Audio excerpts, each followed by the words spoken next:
Krāšņi svētki aizvadīti, no ar jaunu sparu un apņemšanos var iesoļot 2012. Pūķa gadā. Atšķirībā no citiem ķīniešu zodiaka tēliem pūķis ir nemateriāls, jeb iedomāts tēls.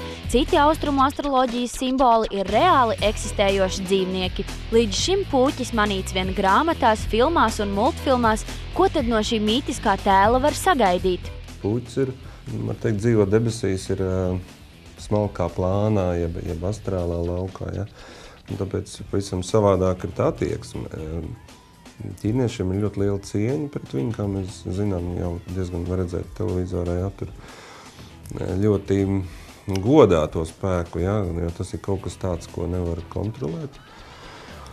Vispār ķīnieši saka, ka tas ir labs, ja pielabināms radījums. Lai arī pūķi ierasts redzēt spļaujam uguni sargājot princeses pilīs un varētu šķist, ka šis iedomātais tēls ir briesmu pilns, pūķis nav ietekmīgākais no ķīniešu astroloģijas simboliem.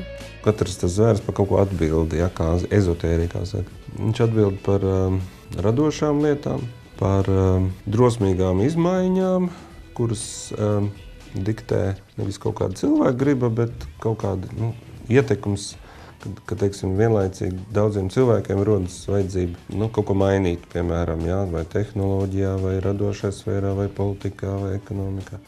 Astrologs stāsta, ka no saimnieciskā viedokļa pūķis var būt gan pozitīvs, gan negatīvs tēls.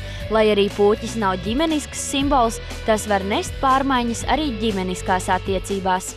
Ja mēs nolaižamies šeit un uz Latvijā, uz zemes, ja, piemēram, ģimenē ir viens krievs, viens latvietis, un ja šī gaisotne, ka vajag aizstāvēt to vai citu valodu, ja, tad, jā, vai, teiksim, paldies Dievam, vēl cits kaut kāds vēlēšanas nav, ja.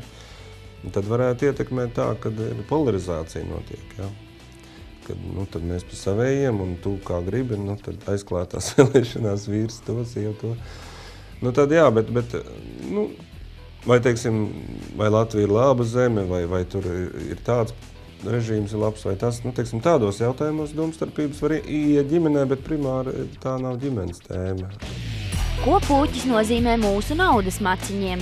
Tiešā veidā gan viņš pa materiālām neatbild, ja, bet mēs jau tagad visi esam gudri, ja, tur varam izlasīt, ka vajag iztēloties naudu un tā. No tāda viedokļa viņš var droši vien, ka viņš sūtot signālus pareizā veidā kaut kur, ja, tās vērtības var ienākt, bet tiešā veidā nē. Nav naudu nesoši. Astrologs stāsta, ka pūķa gadā dzimušajiem ir tendence būt piesaistītiem vecākiem un vecvecākiem, bet mūsdienās un jo īpaši šajā gadā dzimušie spēs būt atvērti plašajai pasaulē. 1988. Pūķa gadā Latvijā nākuši pasaulē 7884 mazi pūķīši un 2000. 5921. Šogad šādu skaitli atliek vien minēt, bet pūķa gads būs īpašs arī gultas priekos un pieaugušo seksuālajā dzīvē. Tipiskāks varētu būt tāds, kad mēs varētu censties uzlabot un saglabāt tas, kas ir, ja arī pieņemt kādas konkrētas lēmumus, ja, situācijās, kad varbūt partneru maiņa, varbūt ne partneru maiņa, bet varbūt uzlabot tās attiecības. Ja. Vienkārši pūķa gadā, kā astrologs saka, ja, vairāk vai mazāk jāieklausās otrā, lai kaut ko varētu veidot. Un attiecībās jau ar tā ir, ja tu nedzird, ko otrs runā, tu vari neko nepanākt. Arī seksologs Artūrs Vāvere iesaka gatavoties pārmaiņām un jau laicīgi tās ievirzīt pozitīvās sliedēs.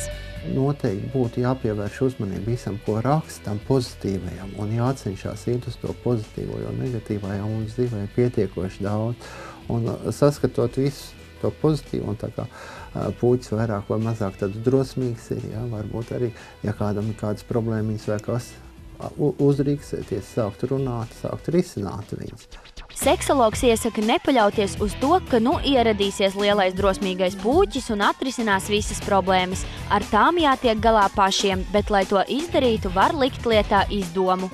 Tā kā vairāk vai mazāk pūķim tā melnā krāsa ir, jā, tas jau vairāk tā arī uz apakšveļām varētu spēlēt lomu, melns un sudrabs, tas ir zelta krāsa, jā, tā kā varētu pie apģērba piedomāt klāt, bet, katrā ziņā jauns gads, jaunas cerības, līdz ar to arī visu pozitīvo varam gaidīt. Pūķis ir mierīgs tēls, kurš visu savu dzīvi pavada svētā mierā guļot, bet ja kāds to nokaitina, tad jārēķinās ar lielu ļembastu.